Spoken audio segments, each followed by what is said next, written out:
Hi, it's Steve Gladys again here from the George Mason Enterprise Center in Fairfax, Virginia for Steve Gladys Leadership Partners. We're going to talk about nonverbals today in this topic of public presentations. We talked earlier in the discussion that when people have a conflict between what you say and how you say it, in other words, the nonverbals, they always believe the nonverbals. The reason nonverbals are so important is they act on the right side of the brain. They illustrate whatever you're talking about. So people kind of get the words going in one part of their brain, but they also get the nonverbals in the other part of the brain. They reinforce each other, which is why they're so important. It's been written that in research that only 7% of what we say is actually the word itself. But it's the way the word is said, the inflection, things like that, and the gestures that are used that give it its real meaning. And anybody who has a teenage kid knows that a teenage kid can tell you yes about 20 different ways. They can say yes, yes, yes. They put inflection on it, and completely changes the meaning of the word. So let's talk about some nonverbals. But far and away, the most important nonverbal that we give off when we speak is eye contact. And there are really two kinds of eye contact.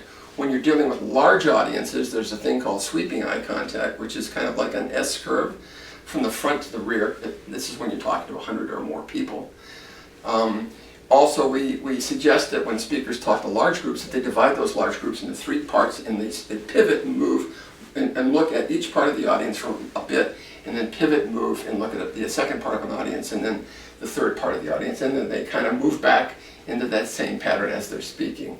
Not robotically, not robotically, but very gently move in dividing those audiences into three parts. So generalized sweeping eye contact.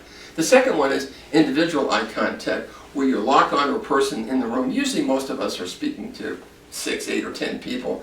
When we're doing a presentation, if we kind of lock onto one person for a couple of seconds, and then move to another person for a couple of seconds, and then move to a third person. Don't stare at one person. We call that stalking. So be careful that you don't actually stare at one person too long, and that you distribute your eye contact throughout the entire group. So eye contact, very important. Gestures, the second one. Gestures are the things that I'm doing right now with my arms. So we can say something's really big or it's really small. Gestures, again, reinforce the right part of the brain for most people. So it's almost like you have an invisible whiteboard. You really don't even need whiteboard. I've actually used, when rooms that I haven't had whiteboards, I've actually asked people to imagine an axis and me drawing a graph on the axis. People can really imagine with you. And that's what gestures really do. They reinforce the words that you're saying. Some gestures to avoid are locking your hands in front of you like this, or sticking your hands in your pocket, because what ends up happening, people put their hands in their pocket, they start to jingle change, or they start to fiddle with things. One of the funniest things I've ever seen is when people actually loosen up a little bit and they start gesturing, but it's actually in their pants or in their pockets, and it looks kind of funny. So take them out, and what you might want to do is use a thing called steepling, and that is just steeple your hands like this and hold them like this, and then when you get relaxed, you can use them, naturally. Motivation and movement in space.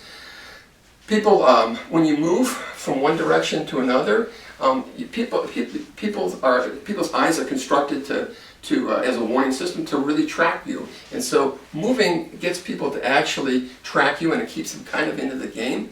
And also, when you move closer to some people in the audience and back from other people, it creates a different spatial relationship, which gives, again, contrast and quality to the way you speak. Just getting closer to people and talking to them and then moving back and away into another part of the room. Don't be afraid to move around. Don't be afraid to move in front of the podium, particularly with a lavalier mic. The last thing is voice. Voice, you can raise your voice when you make a point, or you can drop your voice. You can speed it up when you want to make a point, or you can slow it down when you want to make a point. Variation in voice inflection gives the voice tonal quality. So there you have it. There's some basic nonverbals: eye contact, gestures, movement in space, and then finally voice. And in our next presentation, we're going to start talking about organization. Thanks very much. This is Steve Gladys at the Mason Enterprise Center.